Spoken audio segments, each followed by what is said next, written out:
Alright, this little rant is basically just about Johnny and Steph and how depressing it was considering how major it is in the novel. So, starting off, let's talk about what we know and how it contributes to why Steph is so sad anyways. We already know that Johnny's home life and, well, life in general, sucks majorly. His dad's an abusive alcoholic and his mom neglects him unless she's yelling at him.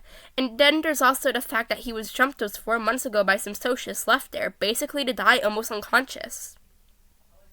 Johnny's life isn't great, and it also infects him on a grand scale, as seen with how he's suicidal and how he's so jumpy and on edge at all times.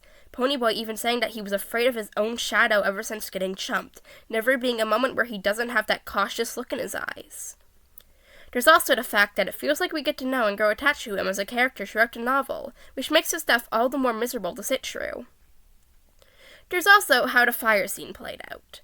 When the church started to burn down and Johnny followed Ponyboy inside to save the kids in there, it was noted by Ponyboy how when he looked at the other, like him, he wasn't afraid and for once he lacked that cautious look in his eyes and his on-edge exterior he always had, meaning it was the only time where he wasn't scared despite being in the middle of a fire. And then, when Johnny pushed Ponyboy through the window and the church basically collapses on Johnny, busting his back, there's a moment after that makes you realize whenever it's said that Johnny's alive and that Johnny was basically willing to full on sacrifice himself for his friends and those kiddos, which is further proven when he said the kids' lives were far more important than his. It doesn't help at all either that when Johnny was in the hospital talking to Pony, he said that he used to talk about killing himself all the time. But now that he was literally on his deathbed, he didn't want to die. 16 years on those streets and he's seen and learnt a lot, but not the things he wanted or should have seen or learnt. He's suicidal, yet 16 years just isn't enough.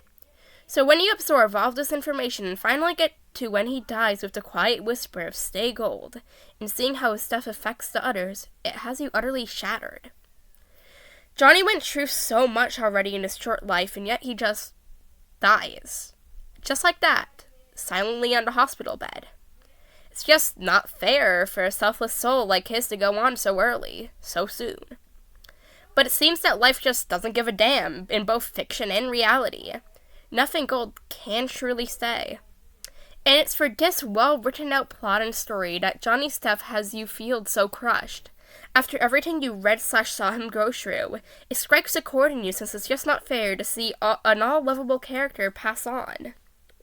Thank you for listening.